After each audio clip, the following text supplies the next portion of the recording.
අනිවාර්යයෙන් දේශපාලනින් සමුගන්නේ නැහැ ඉතින්.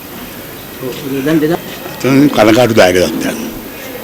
ඒක තමයි මට කියන්න තියෙන්නේ. වෙනවා ඊට වඩා වචනයක් කියන්න දෙයක් නැහැ. තමන් කිසිදු දිනක දේශපාලනයෙන් සමුගන්නේ නැහැ කියන කාරණාව හිටපු ජනාධිපති මහින්ද රාජපක්ෂ මහත්තයා මාධ්‍ය වෙත අදහස් දක්වමින් සඳහන් කළා තිනවා. අද මහනුවර ගිහිලා තිනවා දන්දා වහන්සේ වැඳ පුදා ගන්න. ඉන් අනතුරුව මාධ්‍ය වෙත අදහස් දක්වමින් තමයි මේ හිටපු ජනාධිපතිවරයා මේ බව සඳහන් කළා තිනේ. මේ අත්අඩංගුවට ගැනීම සම්බන්ධිනුත් අදහස් පළ කරලා තිබෙනවා.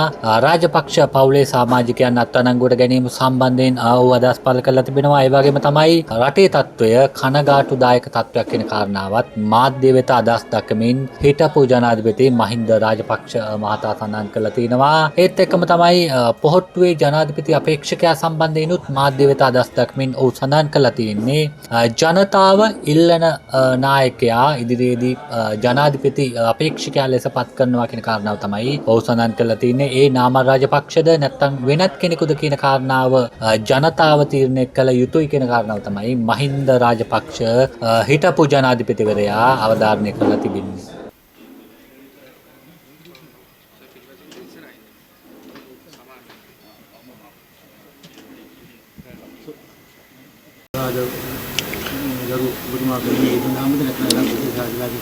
නෑ විශේෂයෙන්ම දල්දා වහන්සේ වහන්සේ තමයි ලැබෙන්නේ.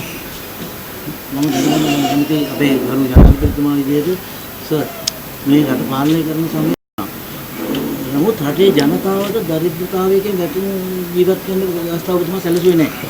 රටේ ජනතාව නිදහසේ ජීවත් වෙන්න ඉඩ වර්තමානයේ මේ ඇතිලා තියෙන තත්ත්වය ගරු ඔබතුමා කොහොමද දකින්නේ සර්? කනකාටුදායක තත්ත්වයක්. ඒක තමයි මට කියන්න තියෙන්නේ. වෙනවා ඊට වඩා වචනයක් කියන්න දෙයක් නැහැ. මේ දැන් ඒක වඩාත් හොඳයි ජනතාවගෙන් ඇහුණා මොකක්ද ඒකත්.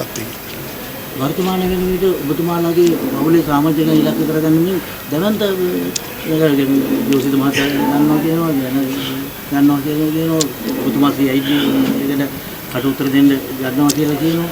ඒතකොට වෙන කාරුවක් නැහැ නේ. ඉතින් අපිව තමයි අල්ලගන්න තියෙන්නේ.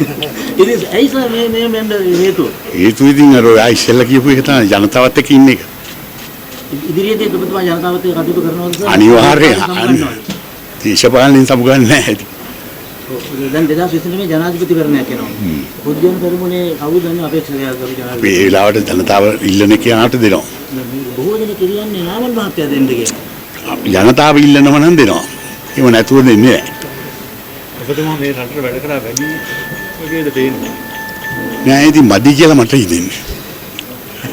අවසාන ප්‍රශ්නේ ඔබතුමා ගොවි ජනතාවත් එක්ක ඔවියන්ගේ එකම හිටපු නායකතුමෙක් හැටියට වර්තමානයේ නායකවරු ගොවි ජනතාවත් එක්ක හිටිය වර්තමානයේ ගොවි ජනතාවට මෙච්චර මේ කෙනෙහිල්කම් කරන්නේ මොකද?